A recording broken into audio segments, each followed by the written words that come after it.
Praise the lord. యేసుక్రీస్తు వారి పరిశుద్ధమైన నామంలో మీ అందరికీ వందనాలు, శుభాలు తెలియపరుస్తూ ఉన్నానండి.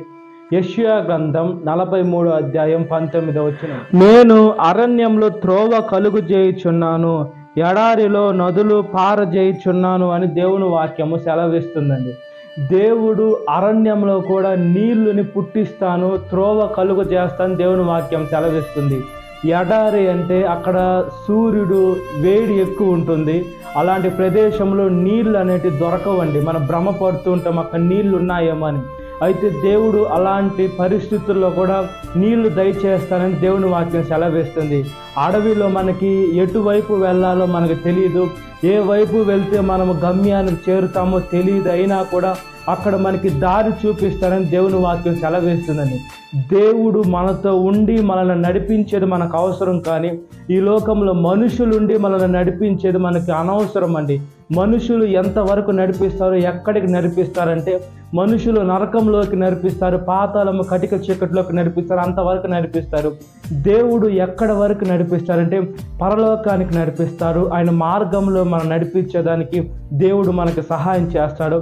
అదేవిధంగా యుగ యుగాలు మన తండ్రితో ఉండేదానికి దేవుడు మనతో నడిపిస్తారండి. దేవుని నడిపింపు ఎలా ఉంటుంది, మన నడిపింపు ఎలా ఉంటుందని మనం చూసుకున్నప్పుడు, దేవుని నడిపింపు కష్టాలు వస్తాయి, బాధలు వస్తాయి, ఇబ్బందులు వస్తాయి, అయినా కూడా వాటిని జయించే దేవుడు మనతో ఉన్నాడు. ఈ లోకంలో మన నడిపింపు ఎలా ఉంటుందండి, కొద్ది కాలం మనం సుఖంగా ఉండొచ్చు, లేదా కష్టపడకుండా ఉండొచ్చు, కొద్ది రోజులు మంచిగా ఉండొచ్చు. అయితే మన చేతురాల మనం చేసుకుంటే అది మనమే అనుభవించాల్సి ఉంటుందండి. దేవుడు కొన్నిసార్లు మనం పరీక్ష పెడుతూ ఉంటారు. దేనికంటే మనము ఆత్మీయ జీవితంలో ఎదిగేదానికి మాత్రమే. మనం ఆ పరీక్షకి మనం లోనయ్యి వాక్యానుసారంగా జీవించాలి. మనం దేవుని మాటకి లోపడకుండా మనం ఎప్పుడైతే దేవుణ్ణి మనం వదిలేస్తామో, దేవుని దగ్గర నుంచి దూరం అయిపోతామో, ఆయన మనకు త్రోవ చూపించేటప్పుడు దేవుడు త్రోవలా కాకుండా మనం అటు ఇటు తిరుగుతామో, అదేవిధంగా మనం చాలా ఇబ్బంది పడాల్సి ఉంటుంది. కాబట్టి దేవుని మార్గంలో నడుచున్నట్లుగా ప్రార్థన. మహాపరిశుద్ధాత్మదేవ, మా ప్రియ పరలోక తండ్రి, మీ మార్గంలో మేము నడుచున్నట్లుగా ప్రాధాన్యపడుతున్నామయ్యా. మేము చూసే చూపు, నడిచే నడక, చేసే క్రియ ప్రతి ఒక్కటి ఆశీర్వాదకరంగా, దీవెనకరంగా, మహిమకరంగా చేయమని అడుగుతున్నానయ్యా.